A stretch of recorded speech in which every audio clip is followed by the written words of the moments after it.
Nguvu ya miujiza na uponyaji sasa imefika Bunju. Mtumishi wa Mungu Cosmas Matias pamoja na watendakazi wenzake wanakukaribisha kwenye ibada kila Jumapili kuanzia saa 2 asubuhi. Biblia inasema wakawakutanisha watu wao, wakawaeleza habari ya mambo hayo, wakampazia Mungu sauti zao kwa moyo mmoja, na wakisha kumwomba Mungu mahali pale pakatikiswa, wote wakajaa upako.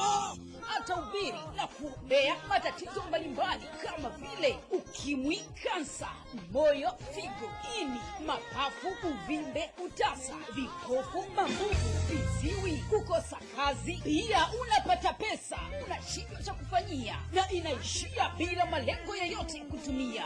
Je, unahitaji kuolewa ama kuoa pamoja na mahitaji mbalimbali? Jinsi ya kufika Bunju: shuka kwa Jumbe au nyuma ya gere uwanja wa Jeshi FC au nyuma ya kiwanda cha Makalavat mbele ya shamba la minazi. Kwa mawasiliano zaidi 0714213145 pamoja na 0762056125. Kila mmoja unakaribishwa.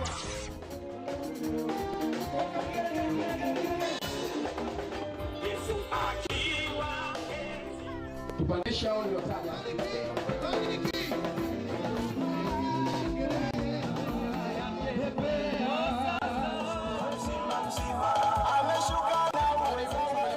Yote yuko pita huko kwangu juu kabisa.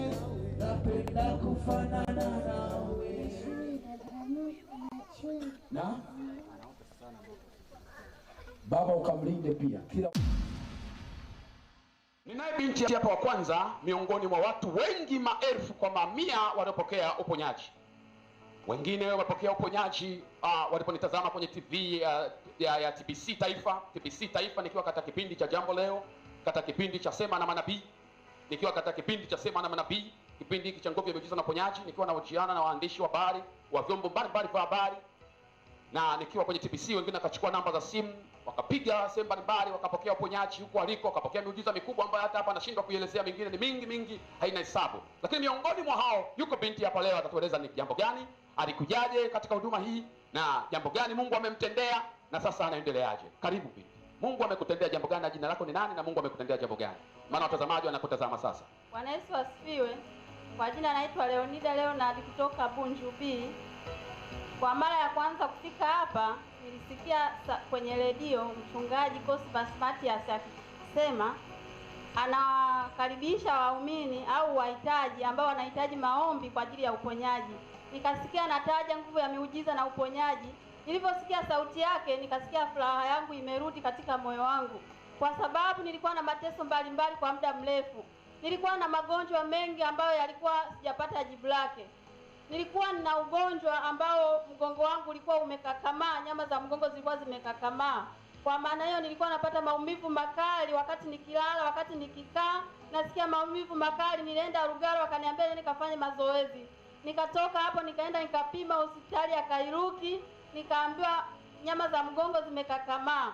Baada ya hapo nikarudia tena kipimo sehemu nyingine, nikaambiwa nyama za mgongo haziko vizuri, hamna tatizo. Nilivyoona tatizo hilo halionekani, nikaendelea kuumwa. Nikaenda nikatafuta dawa za asili nikatumia, lakini haikashindikana. Mwishowe nikakata tamaa kabisa nikiwa naumwa kweli kweli. Kabla sijapona hilo, ikatokea tena magoti yakawa yananiuma. Magoti yakawa yanachoma mpaka nikawa natembea nimefunga kitambaa kwenye magoti ili niweze kutembea. Nikateseka, nikatafuta dawa, kila dawa imeshindikana. Baadaye nikamsikia mtumishi Cosmas Matias akitangaza kwenye redio anawakaribisha wale wenye shida mbalimbali kwa ajili ya maombi. Hema lake lipo Nguvu ya Miujiza na Uponyaji Bunju kwa Jumbe. Niliposikia hivyo, kesho yake niliandika namba ya simu, siku ya pili nikampigia simu akanielekeza. Nikaja, nilipokuja akaniombea. Aliniombea kwa kweli nikapona hata ambayo nilikuwa sijui. Nilikuwa na magonjwa mengi mbalimbali yananitesa kweli kweli. Lakini baada kama ya mwezi mmoja nilijikuta nyama za mgongo zimelainika, magonjwa tena sina. Nikaona magoti ambayo yalikuwa yananiuma, vichomi vinachoma, vyote vimetoweka. Mpaka sasa hivi mimi nimekwisha kupokea uponyaji mahali hapa Nguvu ya Miujiza na Uponyaji. Kwa hiyo ninamshukuru Mungu kwa matendo yake makuu aliyonitendea. Mungu ni mwema, na wakaribisha hata wale wengine ambao mna tatizo mbalimbali, mna magonjwa sugu. karibuni wote mpate uponyaji kama nilioupokea mimi mahali hapa, nguvu ya miujiza na uponyaji. Ndio, ulisema ulikuwa unasumbuliwa na matatizo mbalimbali, magonjwa mbalimbali, magonjwa sugu, na imeshindikana kabisa uponyaji kwa dawa za kiasili za kienyeji na pamoja na hospitali hawakuweza kukupa ufumbuzi. Unasema lakini tu baada ya kusikia kipindi kwenye radio cha nguvu ya miujiza na uponyaji, ukachukua hatua, ukafika eneo la hema la maombezi. Na baada ya hapo unasema ukahudhuria kwa muda wa mwezi mmoja, tukaona matatizo yote yameisha kabisa. Yote yakawa yameisha kabisa. Na miguu ile kufunga vitambaa ufungi tena. Miguu ikawa sifungi vitambaa, na nilikuwa na watu ambao wananiona nikifunga hivyo vitambaa natembea. Mateso yakawa ni makali, na ninamshukuru Mungu. Mama yangu alikuwa ana magoti yanamuuma kwa muda wa miaka 2. Wakati wa kipindi cha mkutano wa mwezi wa 3 baada wewe kuponywa sasa, kipindi cha mkutano wa mwezi wa 3. Wa mwezi wa 3 2016, mkutano wa nguvu ya miujiza na uponyaji. Nikamwambia mama, kuna sehemu kuna maombi makubwa ya nguvu, twende nikakupeleke. Akasema sawa twende. Nilivyomleta tu akapokea uponyaji. Mpaka sasa hivi ana afya nzuri, magoti yamekwisha kupona. Kwa hiyo tunamshukuru Mungu kwa matendo yake makuu. Haleluya, jina la Bwana libarikiwe. Mungu akubariki sana mpenzi mtazamaji wa kipindi cha nguvu ya miujiza na uponyaji. Bwana Yesu asifiwe. Kwa jina naitwa Mwamvua Alex.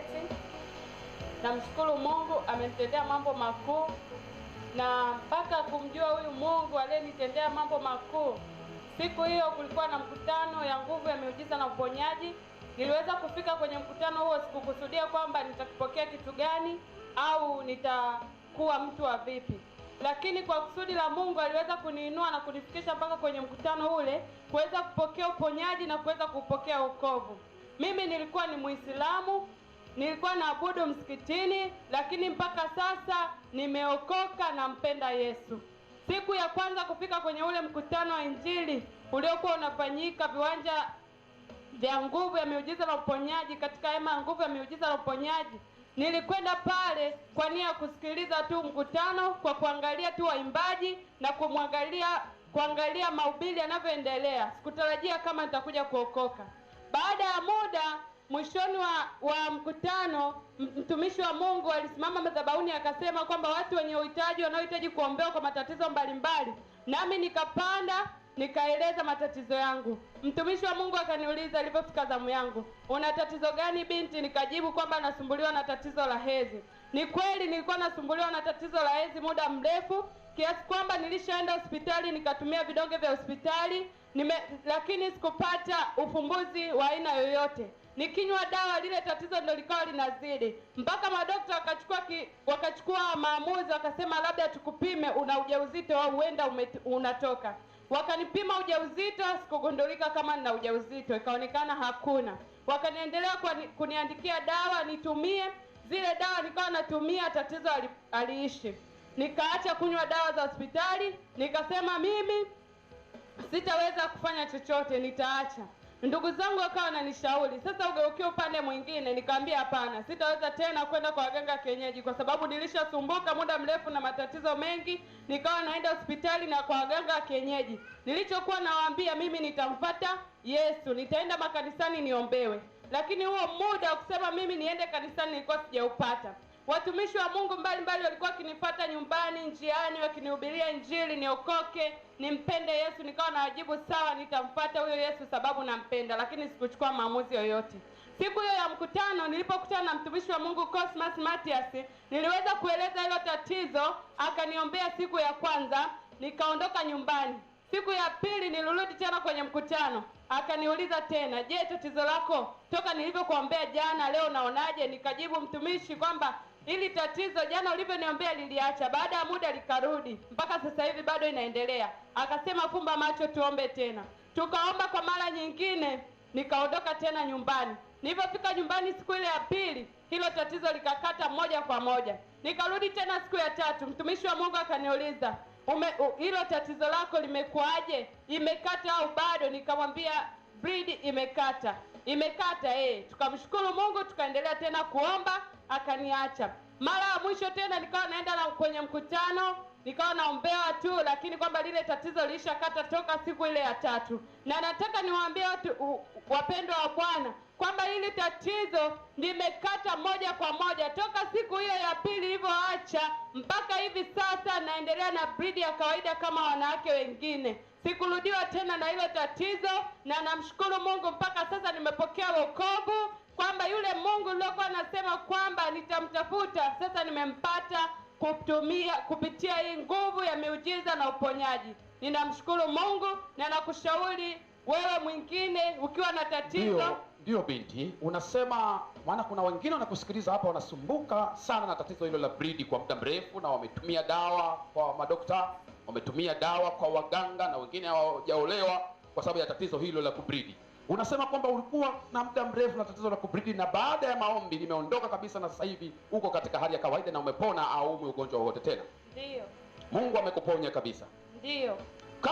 Yani labda pengine kuna la tatizo lingine la ugonjwa lilikuwa linakusumbua ukiacha na hilo la kubridi, labda pengine nalo ulikuwa na lolote labda zaidi ya hilo? Kiukweli kabla ya kubridi, ya kusumbuliwa na tatizo la bridi, nilikuwa nasumbuliwa na tatizo la mapepo. Mapepo yalikuwa yananiumiza mara kwa mara. Mapepo yalikuwa yanakufanya ufanyeje? Ufanyaje? Yani uweje?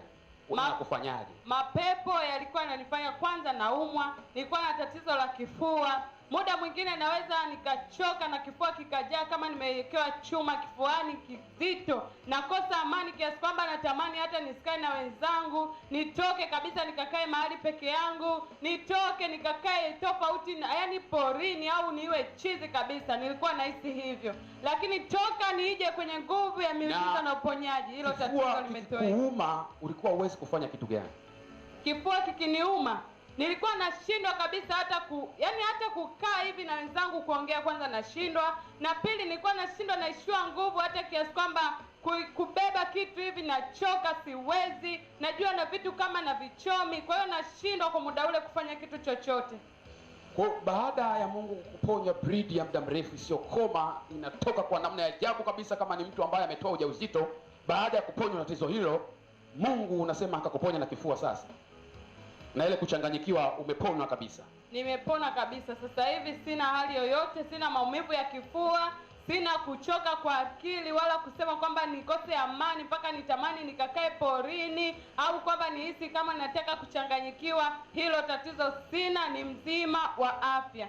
Unamwambiaje Mungu sasa hivi na wengine ambao wanakutazama na wana matatizo kama hayo na wamekata tamaa kabisa? Nataka kuwaambia wenzangu wasikate tamaa.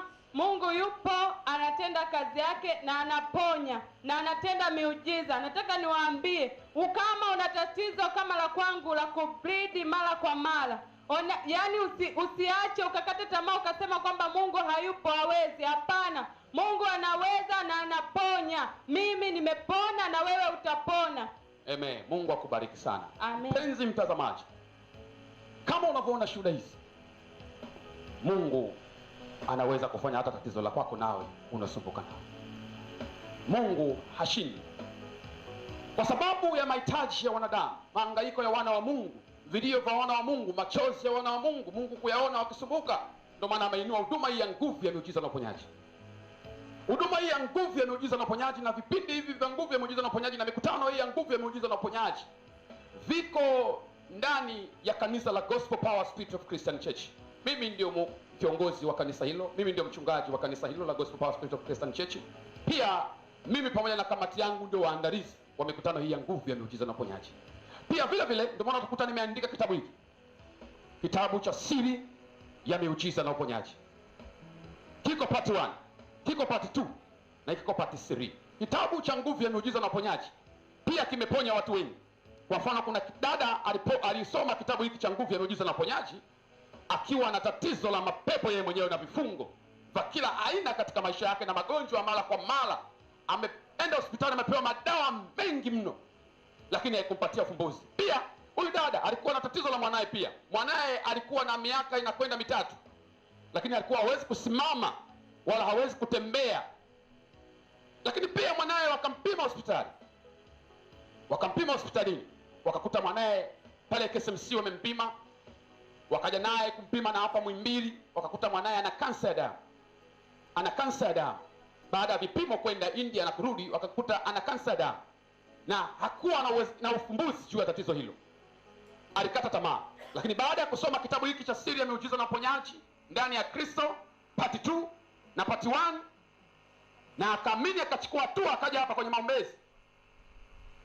Baada ya kupima, mwanae akakutwa hana tena kansa ya damu, na hivi ninavyokuambia mwanae anatembea, na yeye mwenyewe yule dada ni mzima, na madawa ameacha, na mwanae amemwachisha dawa, hawezi kunywa tena kwa sababu Bwana ameshakwisha kumponya.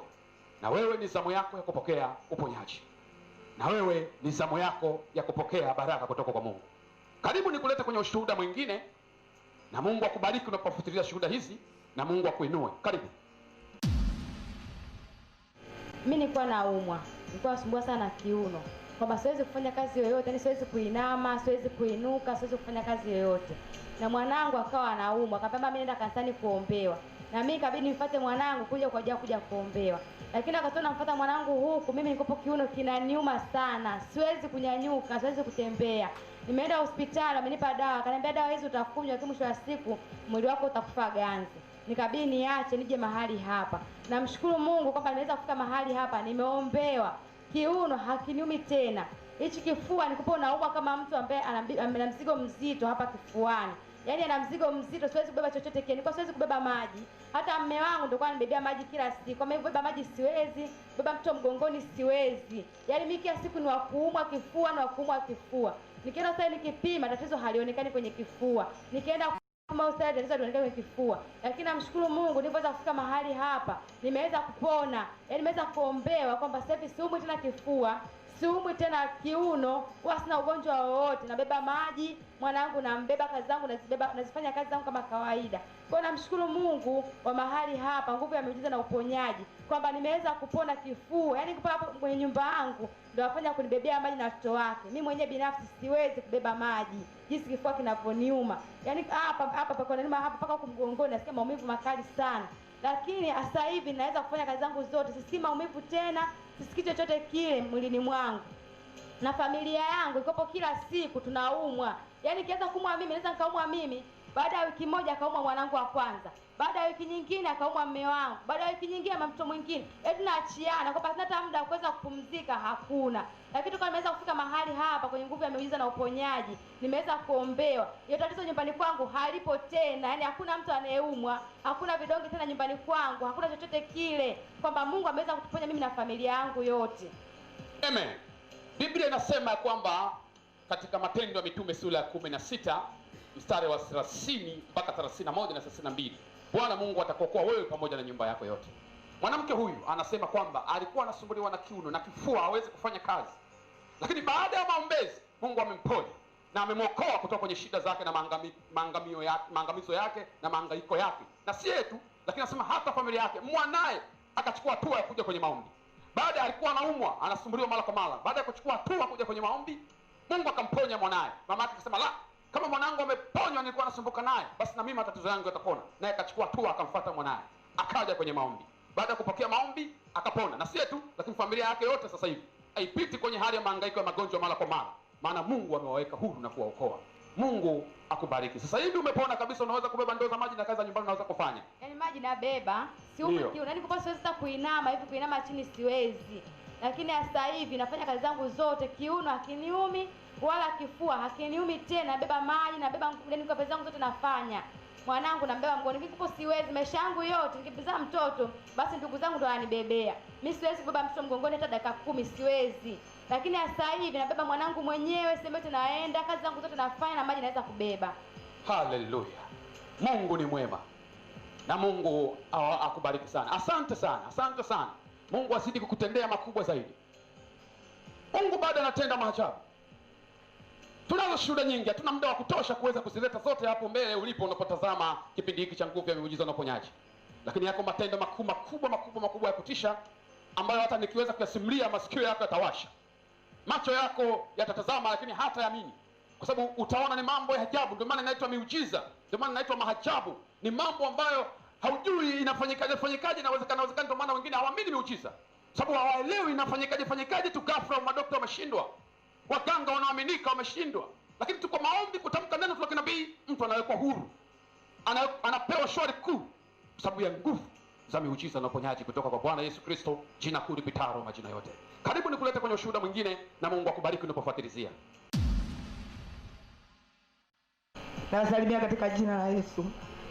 Mimi napenda kumshukuru Mungu, kumshuhudia matendo makubwa ambayo amenitendea katika kanisa hili la Nguvu ya Miujiza na Uponyaji.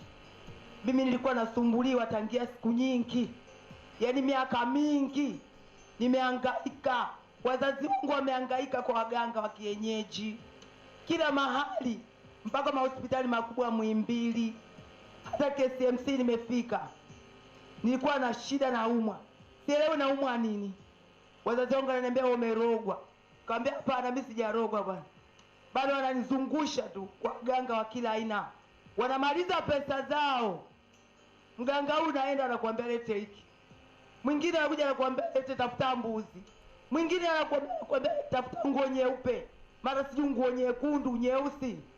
Nimehangaika hivyo hivyo, nimehangaika. Nikaja Dar es Salaam. Nilipokuja Dar es Salaam naye nikaanza kuhangaika hivyo hivyo. Ndugu zangu hapo hapa wengi tu wakaanza kunishauri, sisi tunataka tukupeleke Loliondo, tunachanga pesa, wewe una pesa lakini sisi tunachanga pesa. Wakachanga pesa, wananibembeleza twende Loliondo. Nikamwambia hapana, mimi siendi Loliondo, mimi nitakaa hapa hapa. Kama Mungu ameamua kufa nitakufa, kama Mungu ameamua nitaishi basi nitaishi. Wakaanza kugombana na mimi, wamegombana wakasielewana.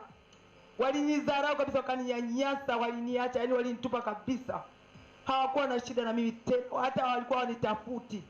Basi mimi nikabaki nimekaa tu. Nitafanya nini? Nikawa kwenye wokovu, namwambia Mungu, namuomba Mungu hivyo hivyo. Naenda kwenye makanisa, nimezunguka makanisa Dar es Salaam hii. Siwezi kuongea uongo, ni mengi mno. Nawekewa mikono, mengine napakwa maji, mengine vitambaa, yani mengi. Mengine natupa nguo, njoo uje na nguo, mara nashuka, wananiombea, narudi nyumbani, tatizo linaendelea. Nikasemaje, wakakumbuka tena waje, wakaniambia twende hospitali. Nikamwambia twendeni. Tukaenda Muhimbili kupima.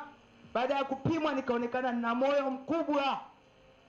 Nikapelekwa x-ray nikapimwa. Kwa hiyo kweli inaonekana kabisa moyo mkubwa, yani mkubwa sana. Ukiuona picha yangu utasema Basi wakaniandikia dawa. Nikaanza kumeza dawa. Nimemeza dawa. Zile dawa nikimeza, hamna kitu ambacho nakiona cha ajabu kinabadilika. Nazidi kuendelea tu kuteseka na kuumwa. Magonjwa tu ya kila aina, mara miguu, mara kichwa. Miguu inakuwa wakati mwingine siwezi hata kutembea, inajaa, hata siwezi kuvaa hata kanda mbili, natembea tu hivi. Basi mume wangu akasema sasa mimi sasa hivi nimeshachoka, wewe umeumwa siku nyingi hivyo, najaribu hiki wapi, wewe nenda nyumbani kwenu. Nikaenda nyumbani kwetu Kusini. Kufika nyumbani nikakaa, nikasema sasa hivi jamani, nipelekeni kwa wachungaji basi. Nikaa naombewa kwa wachungaji, yaani wachungaji wengi walikuwa wanakuja pale nyumbani kuniombea, kuniwekea mikono, huyu anafanya hivi anafanya, lakini jibu sikulipata. Nikarudishwa tena Dar es Salaam. Baada ya kurudi Dar es Salaam nikasikia mchungaji tena, sikusikia, nilimuona mchungaji Cosmas Matias anakuja nyumbani kwangu. Kipindi hiko na sali Yombo. Basi akanishuhudia hapo, akapita.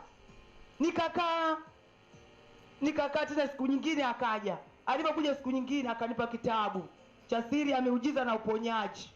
Aliponipa kile kitabu nikakisoma. Baada ya kusoma nikawa nasikia mambo fulani hivi tofauti yanabadilika. Yalipobadilika roho yangu ikaniambia hata nisiende tena kule Yombo. Nikaja mahali hapa. Nikawa naabudu mahali hapa na Cosmas Matias, kanisa hili la Nguvu ya Miujiza na Uponyaji. Lakini nimemwona Mungu kupitia Nguvu ya Miujiza na Uponyaji hapa. Siumwi moyo ule nilienda kupimwa hamna tena. Moyo wangu upo wa kawaida kama ule Mungu ambaye aliniumba, kama ameomba watu wengine. Kwa hiyo mimi napenda kushukuru Mungu na kumrudishia sifa na utukufu. Na ninawaambia watu waneteseka, wanehangaika kwenda India, na mimi mwenyewe alishaandaa niende India. Ndugu zangu wana uwezo mkubwa sana, lakini ilishindikana. Sikwenda India, hela zile walikula wenyewe, wamegawana wakarudishiana. Mimi Yesu ndo ameniponya, na hata kama nikishuhudia mambo mengine tena. Na mwanangu naye alitaka kufa, alijifungua mtoto akawa bahati mbaya mwenyewe akaparalyze, hakuweza kufanya kitu chochote kile. Nikaitwa kusini, nikaenda. Baada ya kufika kule nikuta mwanangu hali ngumu, sio ya kawaida. Nikamwambia mwanangu, jamani, mimi nataka niende naye Dar es Salaam kwa Cosmas Matias alioniponya ugonjwa wa moyo, na mimi nampeleka mwanangu Glory. Wakaniambia, sasa kama umefanya, atawezaje kwenda hivi? Utawezaje? Hawezi kitu chochote. Nikamwambia, mimi mama nitaenda naye. Wote wakanisa kama kasema, wewe huwezi chochote kitu, uende utafanyaje? Naomba mimi, jamani, naombeni niende naye mwanangu. Nikaja naye kweli, yani jinsi Mungu alivyokuwa ajabu. Nikapata usafiri, gari ya pale pale Masasi la mkuu wa mkoa akatuchukua mpaka Dar es Salaam. Kufika hapa akanisafirisha vizuri, nikafika mpaka Bunju. Nilipofika Bunju, siku ya kwanza, ya pili, ya tatu nikuja naye hapa. Mwanangu akaombewa. Namshukuru Mungu, mwanangu yule hakuna cha kuparalyze wala tatizo lolote lile, ni mzima mpaka leo ninaposhuhudia. Naongea naye kwenye simu, ni mzima, anacheka. Kwa kweli mimi napenda kumshukuru Mungu, namrudishia sifa na utukufu. Nawaambia watu waneteseka wasiteseke, waje mahali hapa waponywe. Asante Yesu. Amen. Muujiza wa kwanza nilioupata ni kwamba kutoka Morogoro. Bila natoka Morogoro nilikuwa nimedhamiria kuja kumtembelea mdogo wangu. Lakini ukajitokeza uvimbe ambao sikujua kwamba ni jipu au sio. Ule uvimbe uliendelea, mimi nikawa naona kama vile ni kitu kama kawaida, kama jipu. Kwa nikawaza kuahirisha safari, nikasema lakini ngoja niendelee na safari. Sasa wakati nakuja niliendelea kuvimba, na ilikuwa sehemu mbaya ambayo ni katikati ya njia ya haja kubwa. Kwa hiyo nilikuja nikafika pale kiasi kwamba mdogo wangu alikuwa ananiona kwamba nimetoka kule nimezidiwa, lakini ilikuwa imenipata njiani, ndo niliendelea kuumia. Kwa umesidiwa sana. Nilikuwa nimezidiwa, yeye mwenyewe ni shahidi. Kwa hiyo yani yeye alitegemea kunipokea katika hali ya furaha, lakini mimi nilikuwa sina uwezo wa kufurahi. Basi. Kwa hiyo mimi nikakaa pale, nifika siku ya Alhamisi, siku ya Ijumaa, ikawa kwamba yeye akawa anafikiri kwamba ataniacha nimelala, alafu yeye aje huku kwenye mkesha. Mimi nikaondoka nikamwambia siwezi kuendelea kulala, inabidi tuondoke wote. Kwa tukaja, nakumbuka tumefika sehemu ya kushuka hapo kwa jeshi. Wakati tunataka kushuka, mpaka dereva akasahau kwamba kuna watu wanawashusha. Mimi na nyanyuka kwa shida. Basi tukaja taratibu mpaka hapa. Sisi tukaanza ibada ya mkesha, tukaendelea kuomba, tukaomba. Lakini mimi nilikuwa sina uwezo wa kunyanyuka. Vipindi vingi walipokuwa naomba nilikuwa nimelala kwenye mkeka. Baadaye nikanyanyuka nikakaa kwenye kiti. Nilipokuwa nimekaa kwenye kiti, mchungaji ndo akatoka sasa akaanza kuomba. Wakati anaomba mimi nilikuwa ninaendelea kukaa kwenye kiti. Lakini hapo nikawa napata nguvu. Nasikia kama vile wepesi sasa unaingia. Yale maumivu yanaisha. Mpaka maombi yanaisha. Kesho yake asubuhi ananiuliza mdogo wangu, unajisikiaje? Nikamwambia tayari hamna kitu tena. Nashangaa uvimbe umeisha, jibu halipo, kwa sababu nilikuwa naona sio, yani kilikuwa ni kitu hakieleweki, kwa sababu nilikuwa sijui kwamba ni jibu, kwa sababu liliyeyuka haraka. Ilionekana kwamba inaenda kupasuka, lakini likayeyuka moja kwa moja. Mpaka kufika nyumbani nilikuwa nimeshapona kabisa. Yaani baada ya maombi ukaona ghafla tu umeyayuka ule uvimbe uliokuwa katikati ya njia ya kubwa na maumivu. Ndio. Na umekuja hapo ulikuwa huwezi kuinuka, huwezi chochote, ni kama umelala. Yaani nilikuwa na maumivu makali sana. Ule uvimbe. nilikuwa na Umesema ni maumivu na mkubwa nilikuwa zaidi. namwambia mdogo wangu kwamba nina jipu baya sana. Ndio. Lakini sasa namshukuru Mungu kwamba aliuyeyusha hapo hapo. Ukayeyuka tu. Uliyeyuka. Na wewe ulitarajia kwamba labda umepasuka. Yaani uliyeyuka. Mpaka sasa hivi sijui uliishaishaje, yaani uliyeyuka.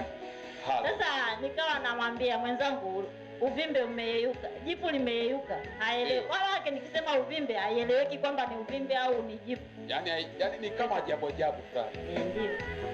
Kwa mpaka leo niko vizuri na mzuri. Na naona sasa hivi una nguvu zako sasa. Na nguvu na sima kabisa. Tofauti na ulipokuja. Kabisa. Tofauti ulipokuja kutoka Morogoro. Ni tofauti kabisa. Mungu ni mwema. Unawaambiaje unapotazama hapa? Maana kuna wengine labda wana matatizo zaidi ya kwako wewe. Wana mauvimbe sehemu za njia ya ndogo, njia ya kukua, mboni, kwenye kizazi labda. Kuna magonjwa ambayo yanaweza kujitokeza ya aina mbalimbali ambayo hata ukimwambia daktari ndio anakuwa na waza jinsi ya kuanza kukusaidia. Lakini mimi nilichojifunza ni kwamba Mungu hawezi kushindwa kitu chochote. Ndio. Haleluya. Yeye Mungu aliyeponya uvimbe wako wewe na ukayayuka wenyewe, ana uwezo wa kufanya muujiza mkubwa zaidi katika maisha yako na kwa watazamaji wanakutazama. Unasemaje kuhusu hilo? Ni kweli kabisa. Mungu anaweza kufanya kitu kikubwa. Haleluya. Mungu akubariki sana na azidi kukutendea matendo makuu zaidi. Yule Mungu wa nguvu za miujiza na uponyaji anaweza kuwatendea watu miujiza mikubwa namna hiyo, anaweza kuwatendea watu maajabu makubwa, na wewe ulioko hapa amini, Mungu anakutendea muujiza. Yaani nilikuwa naugua mguu ulivimba. Baada ya kuvimba mguu, kuna kipindi nikawa naenda katika mambo ya waganga, nikaja baada ya kupata wokovu sasa nikaona nisiende huko. Kwa nini niende huko? Ulikuwa unaenda kwa waganga kwenyeji kwa sababu ya mguu umevimba wewe? Yaani ulivimbaje? Maana wengine hawajui ulivimbaje, yani ulivimba kwa namna gani? Yaani mguu unapoona kama hapa, mimi nashukuru kama nina vifaa. Ulikuwa tende yani, maana yake ulikuwa kama tende. Umevimba tende yani. Ulienda kwa waganga kwenyeji kukupa dawa. Baada ya kukupa dawa bado ukaona tatizo bado liko vile vile. Tatizo bado lipo. Na baada ya kuvimba mguu, maana ulikuwa unakuja unalia kwa machozi na kama mtoto. Ilikuwa ni maumivu ya kiasi gani ulikuwa unayaona labda mpaka unalia kama mtoto wakati mwingine? Yaani ni maumivu makali mno yaani maumivu makali. Yaani nilikuwa nikienda kwa mchungaji, yaani nikimwelezea maumivu ya mguu, yaani nalia kama mtoto. Maumivu makali sana ambayo ilikuwa natoka kwenye. Ulikuwa unapata maumivu makali baada ya mguu kuvimba. Naam.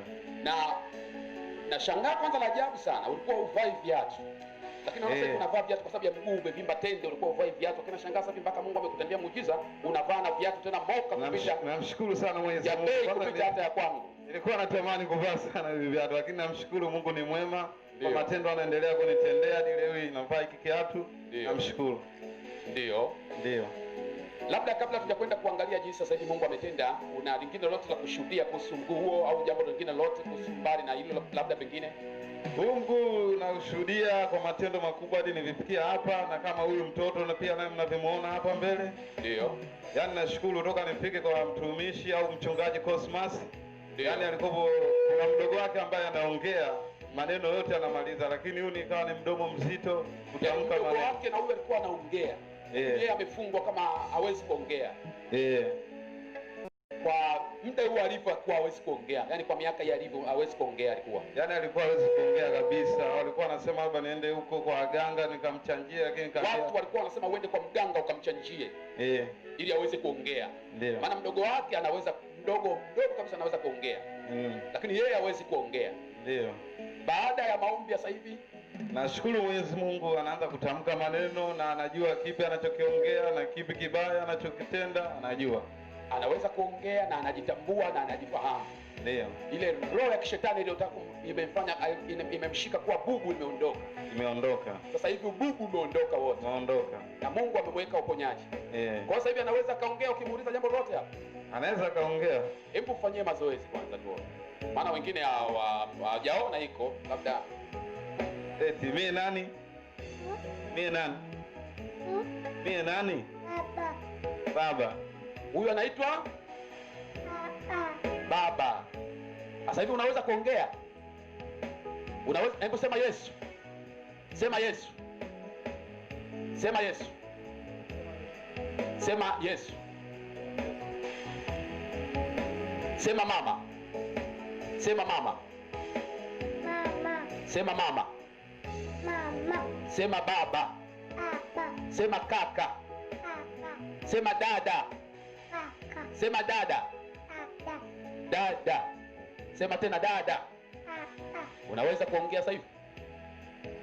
Haleluya, utukufu kwa Yesu. Amen. Mungu azidi kufungua ulimi wako, bubu uishe, akupe kuwa huru katika jina la Yesu. Hebu fungua kiatu tuangalie jinsi Mungu alivyokutendea sasa hivi ukoje, maana ilikuwa tende sasa. Toa tu kiatu kabisa na socks, toa tu. Mungu ameondoa uchawi wa kumweka tende huyu mtu na ameuponya mguu. Hebu angalia mguu jinsi ulivyokuwa umevimba kote huku, tende umevimba kote, unaona hapa umenywea. Yesu amefanya operation, umerudi hivi kabisa huku kote. Haya alama meusi unaona ni mavimbe yote yalikuwa yamevimba. Hizi alama nyeusi zote zilikuwa zimevimba huku kote, kulikuwa mweusi, mguu mzima mweusi umevimba tende. Hawezi kuvaa kiatu, hawezi kutembea, maumivu makali anasema mwenyewe, usingizi hapati mpaka mguu unawaka moto, mguu unawaka moto. Lakini Yesu ameufanyia operation hivi, unaona, kwa wale ambao wanatazama sasa hivi, Yesu ameufanyia operation, ameufanya upya tende. Yani wachawi walishindwa, waganga ameenda walishindwa, ila Yesu mganga mkuu ameponya. Na shangaa ni muujiza wa ajabu, palikuwa pamevimba hapa hivi, lakini nashangaa huu mguu umevimba. Mungu amefanya operation, na Bwana Mungu azidi kukuwekea muujiza mkubwa na kukuponya tena katika mguu wako katika jina la Yesu. Amen. Wakati Mungu umemtukuza kwa matendo makuu amekutendea, naye Mungu akuinue zaidi katika jina la Yesu.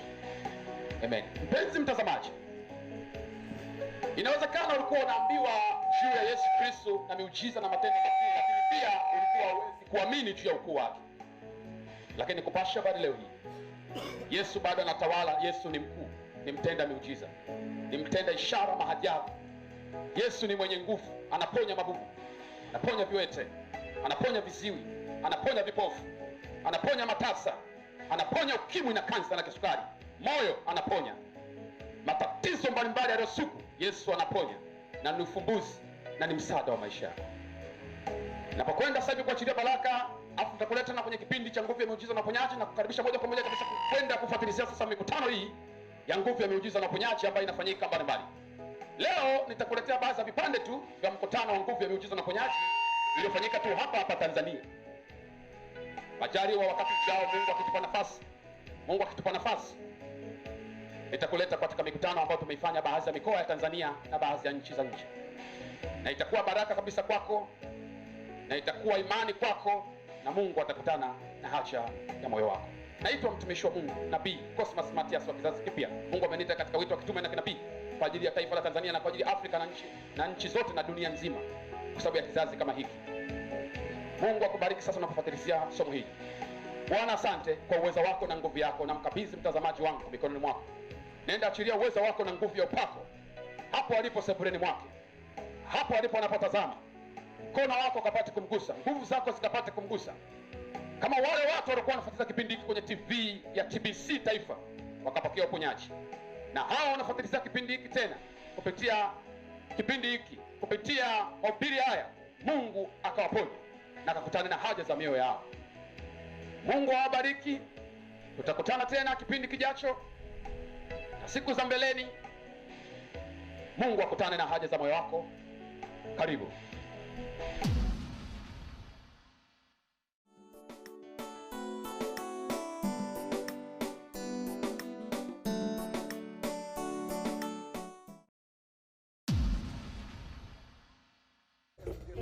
Usingeweza kufanya hivi.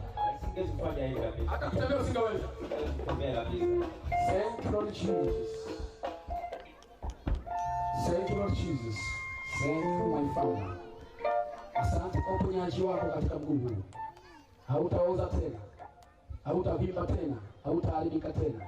Nyama kwa nyama, damu kwa damu, ngozi kwa ngozi, mshipa kwa mshipa, mfupa kwa mfupa. Uzima wako upenye na muujiza utokee katika jina la Yesu. Mungu akufungue kabisa katika jina la Yesu. Amen. Hallelujah.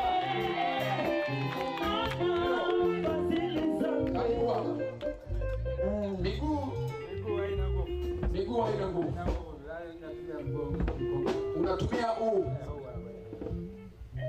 Tangia mwaka gani?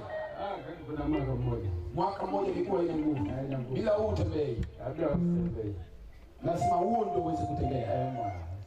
Haleluya. Unaitwa nani? Ninaitwa Enoki Kahonga. Enoki Kahonga. Sasa Mungu atakuponya sasa hivi. Unaamini? Maana imani yako ndio itakufanya uzima utembee kwenye miguu yako. Sawa. Baba, ni katika jina la Yesu Kristo. Asante kwa uzima wako ambao unapenya kwenye mifupa, kwenye mishipa, kwenye jonti. Kwa jina la Yesu Kristo sasa hivi atatembea bila mkongojo huu, bila gongo hili linalotembelea. Sasa hivi damu yako inapenya kwa Yesu. Amen. Sasa hebu jaribu kufanya mazoezi. Maana unasema bila gongo utembee, mimi naondoa gongo. Tembea mwenyewe. Tembea mwenyewe. Rudi huku, geuza huku. Njoo tena huku bila gongo. Njoo tena huku bila gongo. Njoo tena huku bila gongo. Haleluya. Yesu ni mwema, ndio. Geuza huku penye. Geuza tena.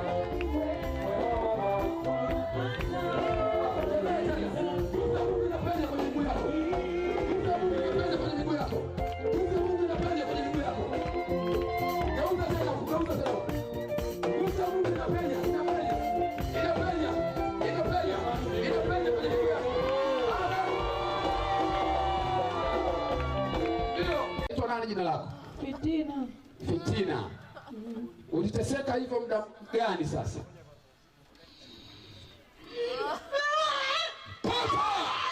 Jina la Yesu, pepo dhaifu. Pepo dhaifu. Pepo dhaifu. Pepo dhaifu. Toka. Pepo dhaifu. Kwa jina la Yesu, toka.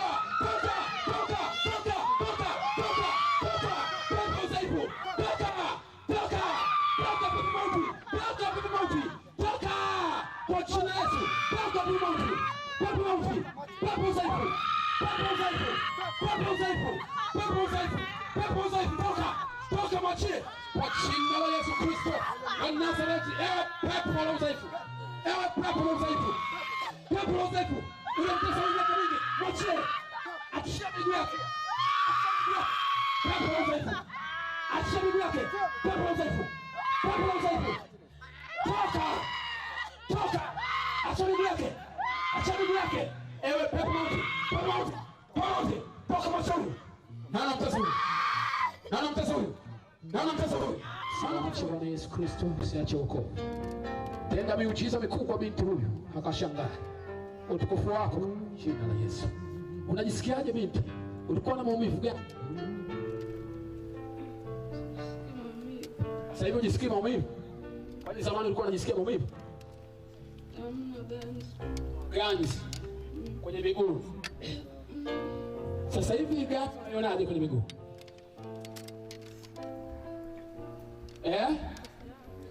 Ganzi haipo kwenye miguu. Ulikuwa miguu yote ni ganzi kabisa. Unaweza kuongeza sauti licha naona shetani amenyonya kabisa mwili wako. Ndio. Sasa Mungu aliondoa ganzi. Na moyo wako unafunguka sasa. Ganzi kwenye miguu inaondolewa. Ganzi yote inaondolewa.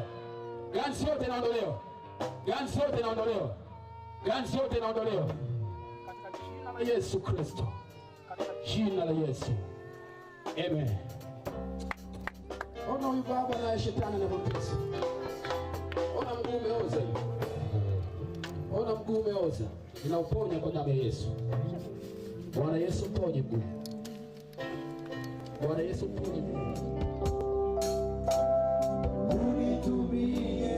Yes, my Lord and my Father. Nguvu ya miujiza na uponyaji Sasa imefika mtumishi wa Mungu Cosmas Matias pamoja na watendakazi wenzake wanakukaribisha kwenye ibada kila Jumapili kuanzia saa 2 asubuhi. Biblia inasema wakawakutanisha watu wao, wakawaeleza habari ya mambo hayo, wakampazia Mungu sauti zao kwa moyo mmoja, na wakisha kumwomba Mungu mahali pale pakatikiswa, wote wakajaa upako.